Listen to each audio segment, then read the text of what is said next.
अस्सलाम वालेकुम student, welcome to literature official channel. आज के इस वीडियो में हम कवर करेंगे Lucy Gray by William Wordsworth. इसकी हम लाइन बाय लाइन एक्सप्लेनेशन को कवर करेंगे, साथ के साथ हम इसकी एनालिसिस को भी जो है कवर करेंगे, और इसके साथ जो आपके एक्सरसाइज है वो भी जो है मोस्टली जो हम इसमें कवर कर लेंगे। तो वीडियो जो है आपके लिए बहुत ज़्यादा इंपॉर्टेंट होने वाली है। कम्प्लीटली एंड तक वॉच कीजिए, चैनल को सब्सक्राइब करें एंड शेयर करें। तो स्टार्ट करते हैं with our poem Lucy grey. Lucy grey सबसे पहले हमें पता होना चाहिए लूसी ग्रे किस विलियम वर्ड्सवर्थ। अगर आप देखें तो बहुत ज़्यादा फेमस पोइट हैं और रोमांटिक नेचर जो है बहुत ज़्यादा जो है फेमस हो गई थी। एंड विलियम वर्ड्सवर्थ जो है एक ऐसे पोइट थे जिन्होंने अपनी पोइट्री के अंदर जो है नेचर को बहुत ज़्यादा डिपिक्ट किया है। विलियम वर्ड्सवर्थ के पोम अगर आप देखें तो उसमें आपको नज़र आएंगे कि वो बहुत ही ज़्यादा जो है सिंपल एंड उनका जो डिक्शन होता था, डिक्शन हमने पहले भी डिस्कस किया है। पोइटिक डिक्शन जो इनका मतलब इनकी जो पोइटिक लैंग्वेज है वो बहुत ज़्यादा सिंपल होती है और उसमें जो है ज़्यादा से ज़्यादा वो नेचर को बहुत ज़्यादा डिपिक्ट करते हैं। तो उनकी बहुत ज़्यादा फेमस पोम्स में से हम आज कवर करेंगे लूसी ग्रे को। ये पोम आपके जो इंग्लिश की फर्स्ट ईयर की इंग्लिश की बुक है उसके अंदर भी दी गई है, उसके बाद आपको उसकी एक्सरसाइजेस दी गई हैं। तो कम्प्लीटली जो है वीडियो को एंड तक ज़रूर देखें और इस चैनल को सब्सक्राइब भी करें। स्टार्ट करते हैं हम अपनी वीडियो से। हमारी जो first line by line explanation की तरफ मूव करते हैं। हमारी जो फर्स्ट जो है स्टेंजा है उसको अगर हम स्टार्ट करें, उसमें क्या है, often I had heard of Lucy Gray and when I cross the world I chance to see at a break of day the solitary child. अब यहाँ पर अगर आप देखें तो यहाँ पर पोइट क्या बात कर रहा है, often I heard of Lucy grey. ठीक है, वो उसमें अगर हम यहाँ देखें इस लाइन के अंदर पोइट जो है हमारा जो स्पीकर है लाइन का, वो क्या कह रहा है कि उसने कभी कभी जो है लूसी ग्रे के बारे में सुना है। अब इधर डायरेक्ट जो है पोइट हमें किसकी तरफ ले आया है, लूसी ग्रे की तरफ ले आया है। ठीक है, एक ऐसे जो है उसने हमारी सारी की सारी जो अटेंशन है वो एक पर्सन की तरफ कर दी है, और वो पर्सन कौन है, लूसी ग्रे। हमें नहीं पता लूसी ग्रे कौन है और पोइट ने उसके बारे में क्यों बहुत ज़्यादा सुना है। ठीक है, क्योंकि वो कभी कभार जो है लूसी ग्रे के बारे में सुनता रहता है। पोइट ने यहाँ पर कोई रीज़न नहीं दी है कि उसने लूसी ग्रे के बारे में क्यों सुना है, लेकिन वो रीडर्स की तमाम इंटेंशंस एक ऐसे पर्सन के पास ले आए जिसका नाम है Lucy Gray. And when I cross the wild, और जब मैं खेतों में से गुजरता हूँ, वाइल्ड अगर कहें ज़मीन को कहें या फिर, तो जब भी वो वहां से गुजरते हैं, I chance to see at a break of day. अब ब्रेक ऑफ डे यहाँ पर किस टाइम का वक्त है देखें।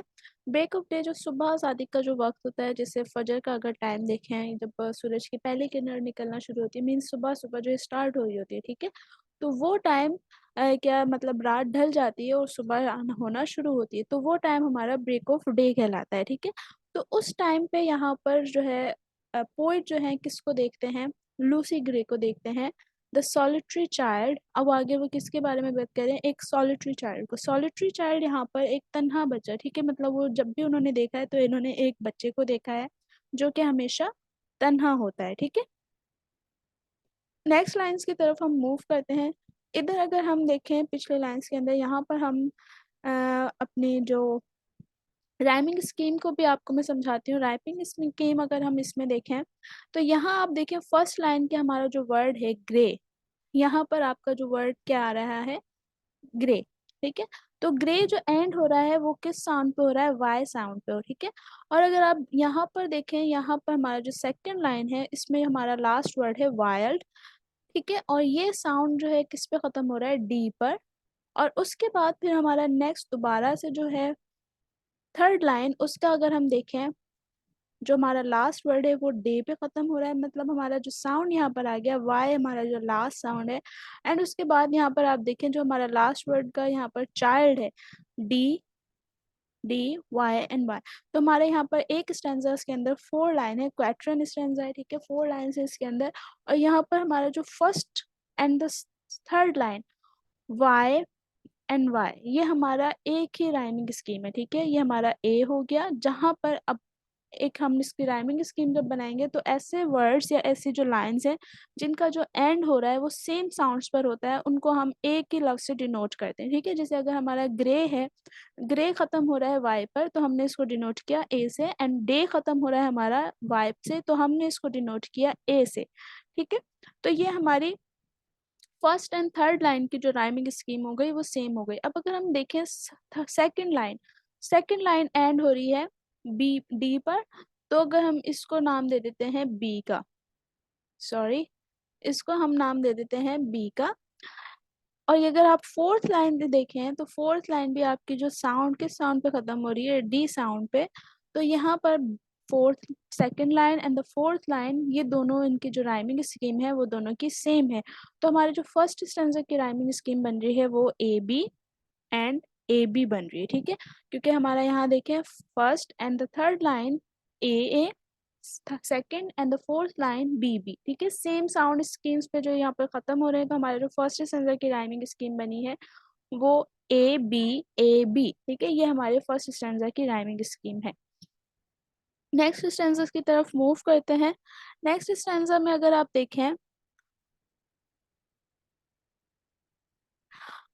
No met, no comrade, Lucy knew. ठीक है, अब यहाँ पर हमारे किसके बारे में बात करें, फर्स्ट स्टैंजा के आपने उसमें देखा तो वहां पर सबसे पहला जो हमारा जो पूरी की पूरी अटेंशन जो है पोएट जो है किसके ऊपर ले आए, लूसी के ऊपर ले आए। अब नेक्स्ट स्टैंजा के अंदर आप वो क्या कह रहे हैं, no mate and no comrade Lucy knew. ठीक है, यहाँ पर अब देखें तो यहाँ पर एग्जैजुरेशन कर दिए, no mate and no comrade, comrade and mate हम एक साथी को ही कहते हैं, लेकिन यहाँ पर मेट और कॉमरेड इसलिए यूज किया गया दोनों को साथ, ताकि जो है एग्जैजुरेट किया गया है पोइट ने, यहाँ पर देखें कि वहाँ वो बिल्कुल ही तन्हा थी।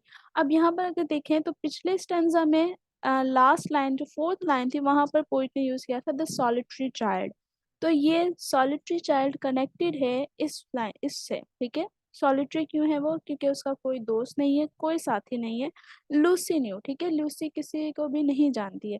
She dwelt on a wide moor. ठीक है, अब यहाँ पर क्या हो गया, ड्वेल्ट मतलब होता है रहना। ठीक है, किसी जगह पे रहना, ऑन अ वाइड मोर। ठीक है, मतलब वो किस जगह पे रहती है, एक बहुत ही बड़ा चटियल मैदान है और वहां पर वो जो है वो रहती है। अब अगर यहाँ हम देखें तो हमें ऐसी सोच आएगी अगर हम सिर्फ इन लाइंस को देखें कि वो सॉलिटरी चाइल्ड को देखता है और उसका ना ही कोई दोस्त है, ना ही कोई साथी है उसका, और वो जो है एक चटियल मैदान में रहती है। ठीक है, वहाँ खुले मैदानों में वो लड़की रहती है। ठीक है, तो यहाँ से हमें एक जो उसकी जो हमें नेचर दिख रही है वो ऐसा लग रहा है कि ये फ्रॉन्टिक नेचर होगी। ठीक है, बिल्कुल अलग ज़्यादा रहना पसंद होगा इसको, या वो वाइल्ड नेचर की होगी थोड़ी। लेकिन नेक्स्ट लाइन ही हमें एक कॉन्ट्रोडिक्टरी जो है स्कीम दे रही है। वो अगर देखें तो क्या है, अब पोइट हमें ऊपर तो उसने बता दिया कि उससे हमें थोड़ी बहुत फीलिंग आई कि हो सकता है अगर वो एक से चटियल मैदान में रह रही है, उसका कोई साथी नहीं है, तो थोड़ी वो वाइल्ड होगी। ठीक है, लेकिन नेक्स्ट लाइन के अंदर जो पोइट ने है बिल्कुल इसके कॉन्ट्रोडिक्टरी अपोजिट जो है हमें एक थिंग दी है, वो क्या है, द स्वीटेस्ट थिंग। अब यहाँ पर वो बात करें लूसी ग्रे की कि लूसी ग्रे कैसी है, स्वीटेस्ट थिंग मतलब वो बहुत ही ज्यादा ज्यादा ज्यादा जो है प्यारी बच्ची है, दैट एवर ग्रू।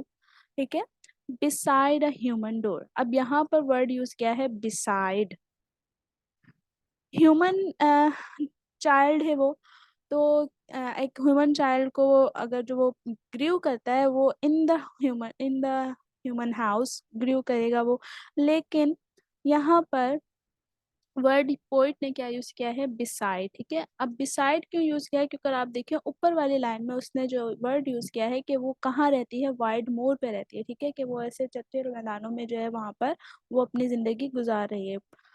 और इसीलिए फिर जो पोइट ने यहाँ पर इन द हाउस नहीं कहा, इन द ह्यूमन डोर नहीं कहा, इसीलिए उसने क्या कहा, बिसाइड अ ह्यूमन डोर, कि उनकी जो लाइफ स्टाइल है वो कैसी है, कि वो उस मैदान में ज्यादातर जो इनका रहन सहन है वो उस मैदान में ही है, तो इसने द वर्ड यूज किया है बिसाइड। अब हम राइमिंग स्कीम की तरफ आ जाते हैं। राइमिंग स्कीम में जो हमारा फर्स्ट वर्ड है न्यू, आप देखें डब्ल्यू साउंड पे खत्म हो रहा है, मोर आर साउंड पे खत्म हो रहा है, ग्रू डब्ल्यू साउंड पे खत्म हो रहा है, आर डोर आर साउंड पे खत्म हो रहा है। अब यहाँ पर देखिए पिछले वाले स्टैंजा से एक से न्यू वर्ड्स आ गए, ठीक है। वहां पर हमारा वाई एंड डी था, यहाँ पर हमारे क्या आ गए, वाई एंड आर। तो हमारे वर्ड्स चेंज हैं, इसलिए हम अपने को जो है चेंज लफ्स को हम इनको देंगे, ठीक है। जैसे वहां पर हमने दिया ए बी, यहाँ पर हम डब्ल्यू को देते हैं सी एंड आर को हम देते हैं डी, ठीक है, क्योंकि ये हमारे पास न्यू साउंड्स आ रहे हैं। तो हमारा पहले जो राइमिंग स्कीम बन रही थी वो क्या बन रही थी, ए बी, ठीक है। और यहाँ पर हमारी बनेगी C D and C D, ठीक है। क्योंकि R and R same sound, इसलिए हमने इसको एक लफ्ज से डिनोट किया। W and W one sound, तो हमने इसको सी साउंड दिया है, ठीक है। सी से डिनोट किया है कि हमारी जो राइमिंग स्कीम है वो कैसे हो गई। फर्स्ट स्टैंजा की ए बी थी, सेकेंड स्टैंजा की C D and C D rhyming scheme है, ठीक है। तो हम राइमिंग स्कीम जो है इस तरीके से अपनी पोम्स की जो है बनाते हैं, जहाँ पर हमारे साउंड सेम साउंड से जो एंड हो रहा हो लाइंस, उनको हम जो है वर्ड्स को अलग अलग करके डिनोट करते जाते हैं और हमारी एक पूरी पोम की जो है राइमिंग स्कीम बन जाती है, ठीक है। नेक्स्ट स्टैंजा की तरफ हम मूव करते हैं। नेक्स्ट स्टैंजा हमारा थर्ड स्टैंजा है।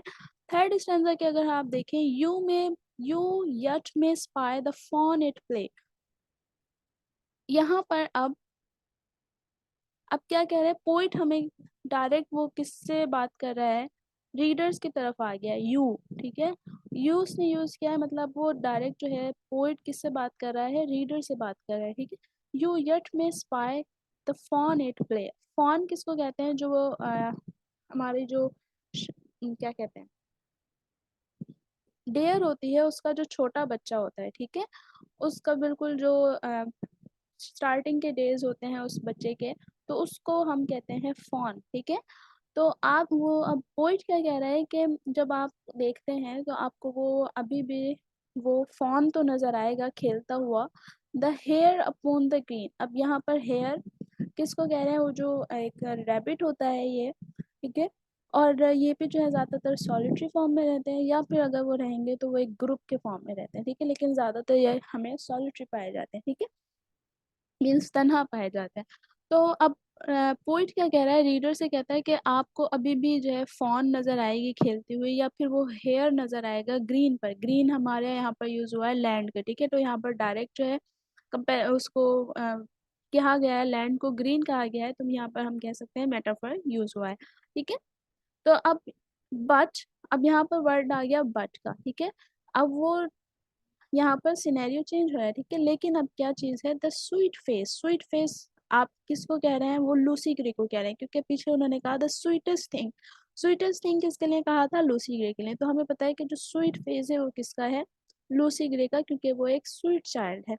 Will never more be seen, this line totally change the whole poem, ठीक है। अगर हम यहाँ पे देखें कि अब यहाँ पर रीडर्स का जो माइंड है वो क्या हुआ है, किस तरफ क्या है कि कुछ रीडर्स के माइंड में ये क्रिएट हुआ है कि इस बच्ची के साथ कुछ हो गया है, जिस वजह से वो कभी भी हमें नजर नहीं आती है, ठीक है। हमें वो फॉन भी दिखता है उस जमीन पर, हमें वो हेयर भी दिख रहा है, लेकिन हमें वो स्वीट फेस नहीं दिख रहा, किसका, लूसी ग्रे का, ठीक है। हम उसको अब कभी भी नहीं देख सकते। तो यहाँ पर अब एक ट्रेजेडी जो है आ गई है पोम के अंदर, कि जरूर उस बच्ची के साथ ऐसा कुछ हुआ है कि अब वो इस जगह पर नजर नहीं आ रही, ठीक है। अगर हम देखें होल पोम जो है हमारी एक इमेजरी पोम है, क्योंकि इसमें क्या हो रहा है, जो पोइट है वो एक इमेजरी क्रिएट कर रहा है, ठीक है। तो यहाँ पर हमारी जो फुल पोम है एक इमेजरी पोम है, इसमें हमारे अंदर क्या हो रहा है, सिनेरियो बन रहे हैं। अगर आप इस पोम को पढ़ेंगे आपको वो जो है पूरी की पूरी जो है वो ऐसा लगेगा कि आपके सामने वो मूवी टाइप चल रही है, क्योंकि आप वो जो है जो वर्ड्स यूज किए हैं पोइट ने यहाँ पर, वो टोटली आपको इस जो पोइम है हमारी उसके अंदर इन्वॉल्व कर रहे हैं, ठीक है।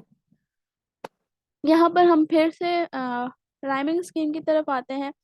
अब यहाँ पर देखें प्ले आ गया, तो प्ले अगर यहाँ पर देखें, प्ले हमारा पहले भी आया था, ठीक है।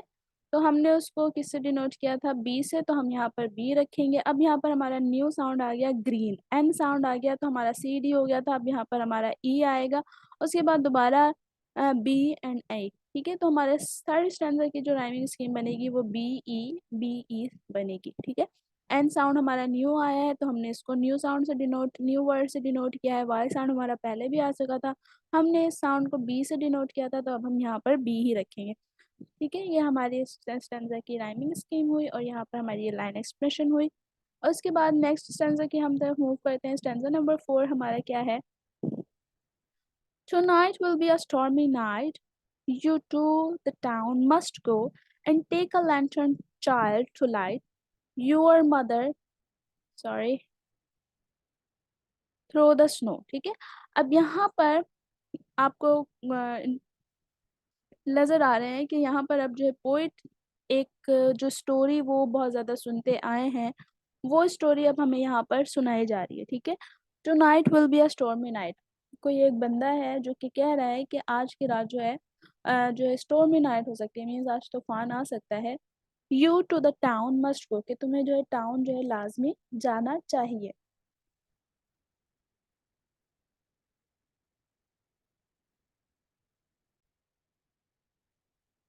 And take a lantern child to light.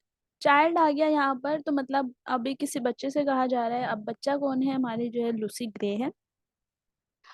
और अब उसे कहा जा रहा है कि वो जो है लैंटर्न भी साथ ले जाए, your mother through the snow, क्योंकि उसकी जो मदर है कभी वो, ताकि वो जब वापस आए तो रात भी हो चुकी होगी, इसलिए जो है ताकि उनकी मदर जो है स्नो में से आएंगे। मीन्स अब वहाँ पर जो है स्टॉर्मी नाइट है, तो हमें पता चल गया कि वो जो है किस जगह पे रहती है, कि वहाँ पर बर्फ़ भी है। ठीक है, और तूफान भी जो है बर्फ़ का आएगा। ठीक है, तो यहाँ पर एक हमें स्टोरी, अब पहले पिछले स्टैंजा में वो पोइट हमें डायरेक्ट हमसे अपने रीडर से कनेक्ट था।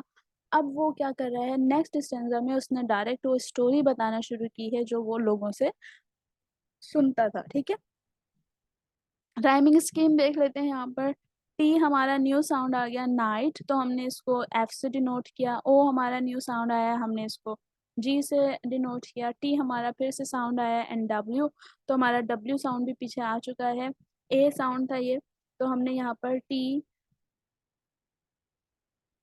F and G and F and W, F and A, तो हमारी राइमिंग स्कीम जो है अब इस तरीके से बनती जाएगी। तो हमारे जो न्यू वर्ड्स आते जाएंगे उसकी जो है हम राइमिंग स्कीम के लिए नया लेटर्स चूज करते जाएंगे। ठीक है, तो हम पूरी इस तरीके से आप अपनी राइमिंग स्कीम पोम की बना सकते हैं। स्टैंजा नंबर 5 की तरफ मूव करते हैं। That father will I gladly do this scarcely afternoon, The minister clock has just struck 2 and yonder is the moon। ठीक है, that father, अब यहाँ पर father वर्ड आ गया, तो मतलब यहाँ पर जो पीछे जो कहा जा रहा था, जो पर्सन उस चाइल्ड से कह रहा था, वो कौन है? दरअसल लूसी के फादर हैं। आई विल ग्लैडली डू, अब यहाँ पर लूसी का ये जुमला है कि विल आई ग्लैडली डू, कि ये मैं जो है खुशी खुशी करूंगी, क्योंकि हमें पीछे पोइट ने बताया कि वो जो स्वीटेस्ट चाइल्ड था, तो ये तो हो ही नहीं सकता कि वो इस चीज़ से इनकार करे, क्योंकि उसका जो फादर है उसने क्या कहा है कि वो अपने साथ लैंटर्न ले जाए, और उसकी माँ जो है टाउन गई हुई है, तो वो अपनी अम्मा को वहां से लेके आए। दिस इज कार्ली afternoon, the minister clock has just struck 2। ठीक है, जो चर्च है उसने 2 बजा दिए हैं, और अब जल्द ही जो है चांद निकल आएगा। ठीक है, तो इसने वो अभी ही जो है निकलना चाह रही है। वो कहती है कि मैं अभी ही जो है निकलती हूँ ताकि मैं अपनी मदर को जो है लेकर आ जाऊँ। ठीक है, उसके बाद हम नेक्स्ट स्टैंजा हमारा उसमें क्या है? Stanza number 6। Stanza number 6. At this, the father raised his hook and snatched a forget pen. He replied his work and Lucy took the lantern in her hand। अब यहाँ पर स्टोरी जो है वही कंटिन्यू हुई हुई है, कि पीछे भी जो हमारी स्टोरी कंटिन्यू थी, कि लूसी ने अपने फादर को रिप्लाई किया था, और वो जो है उसने जो है कहा था कि वो अपनी मदर को लेकर आएगी।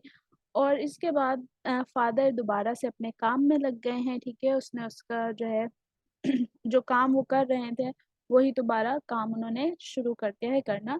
And Lucy took the lantern and in her hand, और लूसी ने क्या कर लिया है, लैंटर्न जो है उसके फादर ने कहा था उसको लैंटर्न साथ लेके जाना है, तो लूसी ने जो है लैंटर्न अपने हाथों में ले लिया है। नेक्स्ट स्टैंजा की तरफ मूव करते हैं। Not blither is the mountain roe with many a wanton stroke, her feet disperse the powdery snow that rise up like a smoke। अब यहाँ पर देखिए अगर आप, तो यहाँ पर और भी ज़्यादा जो है एक इमेजरी जो है, कॉन्टेक्ट जो है पोइट लेकर आ रहे हैं, ठीक है, कि वो हमें और ज़्यादा जो है इमेजिन करवाना चाह रहे हैं, कि पूरा स्केच हमें वो यहाँ पर दे रहे हैं कि अब लूसी जो है घर से निकल चुकी है, अब वो माउंटेन्स पर है, वहाँ पर जो है माउंटेन्स पे जो स्नो है, स्नो पड़ी हुई है, और उसके जो है पैर जो हैं वो स्नो के अंदर धंस रहे हैं, और वो जो है स्नो जो है वो उड़ भी रही है, और वो किसकी तरह लग रही है, स्मोक की तरह लग रही है, ठीक है। तो यहाँ पर जस्ट एक एक्सप्लेनेशन हुई हुई है, यहाँ पर जस्ट हमें एक सेंस क्रिएट करने के लिए, हमें सीन्स क्रिएट करने के लिए जो है एक राइटर ने जो है इसको थोड़ा सा एक्सप्लेन और किया हुआ है, ठीक है। नेक्स्ट स्टेंजा हमारा स्टेंजा नंबर 8 है।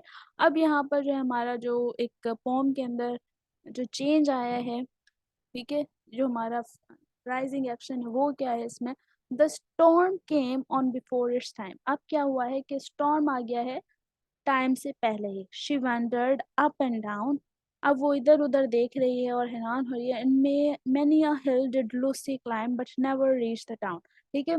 तो यहाँ पर अगर हम देखें तो यहाँ पर जो है ट्रेजिक एंड जो है यहाँ पर हमें पता चल गया है कि लूसी के साथ क्या हुआ था। जब पिछले बात हुई कि अब हम जो है अब उस बच्ची को नहीं देख सकते, इवन फॉन एंड हेयर वहाँ पर मौजूद हैं उस ग्रीन लैंड पर, लेकिन वो बच्ची अब हमें नज़र नहीं आ सकती। तो उसके साथ एक हमें फीलिंग आई थी कि ज़रूर उस बच्ची के साथ कुछ हुआ है। तो अब स्टेंजा नंबर 8 में हमें पता चल रहा है कि वो जब बाहर निकली है तो टाइम से पहले ही जो है स्टॉर्म आ चुका है, ठीक है, और उसने बहुत ज़्यादा कोशिश की एक हिल से दूसरे हिल पर चढ़ने की, ठीक है, लेकिन जो है लूसी जो है टाउन नहीं पहुंच पाई, ठीक है। Stanza 9. The wretched parents all that night went shouting far and wide, but there was neither sound nor sight to serve them for a guide. ठीक है। अब हमें पीछे जो है पोइट ने हमें दे दिया है कि टाउन नहीं पहुंच पाई, स्टॉर्म पहले से आ गया, टाइम से पहले आ गया, तो लूसी के साथ तो वो एक तो टाउन नहीं पहुंच पाई, तो हम सबको अंदाजा हो सकता है कि वो शायद उस स्टॉर्म में जो है कहीं खो गई है, ठीक है। उसके बाद वेज पेरेंट्स, अब यहाँ पर वेज पेरेंट्स आ गया तो मतलब अब उसकी जो मदर भी जो है घर पर पहुंच चुकी हैं, और उनको जब पता चला है कि लूसी जो है टाउन के लिए निकली थी, लेकिन टाउन तो वो वहां पर पहुंच ही नहीं पाई थी, तो अब जो है उसके पेरेंट्स जो है बहुत ज्यादा दुखी हैं, और अब वो जो है इधर उधर पूरी रात जो है वो अपनी बेटी को ढूंढते रहे, ठीक है। But there was neither sound nor sight, ना ही कोई साउंड उनको सुनाई देता है, ना ही उसकी कोई झलक दिखाई देती है, ताकि जो है कोई उसे गाइड कर दे, ठीक है। किसी ने उस लड़की को नहीं देखा, किसी ने किसी की कोई आवाज़ नहीं सुनी, ठीक है। तो अब वो जो उसके बाद हम इमेजिन कर सकते हैं कि अगर कोई बच्चा खो जाए तो उसके जो पेरेंट्स की हालत क्या होती है, सेम हालत जो थी वो लूसी के पेरेंट्स की थी। Stanza number 10, a day break. अब यहाँ पर अगर देखें डे ब्रेक पोइट ने फिर जो है यूज किया है, तो ये पोम के अंदर सिग्निफिकेंट टाइम हो गया, ठीक है। हमारा स्टार्टिंग पोम स्टार्टिंग में भी आ रहा था डे ब्रेक, कि वो डे ब्रेक में जो है पोइट उस लूसी ग्रे को देखता है, अब फिर से जो है दोबारा डे ब्रेक का टाइम उसने यूज किया है, तो ये हमारा पोम के अंदर एक सिग्निफिकेंट टाइम हो गया। अब a day break on the hill they stood that overlooked the moor, and hence they saw the bridge of wood a furlong from their door, ठीक है। अब डे ब्रेक पे से क्या है, जब सुबह का मतलब निकलना शुरू हुई है, तो अब वो पूरे उस मोर को देखते हैं, दोबारा से देखते हैं, बहुत तलाश करते हैं अपनी बच्ची को, और फिर उनको जो है ब्रिज नजर आता है जो कि उनसे घर से थोड़ी ही जो है फासले पर था, ठीक है। आगे अब क्या हुआ है स्टेंजा नंबर 11 में, the wept and turning homeward cry, ठीक है। अब उन्होंने सारे जो है उनकी जो होप थी वो ख़त्म हो चुकी है, अब वो जो है बहुत ज़्यादा रोते हैं, और वो दोबारा से उनकी जो होप ख़त्म हो चुकी है, अब वो घर की तरफ मुड़ रहे हैं और वो बहुत रोते हुए जा रहे हैं। In heaven we all shall met.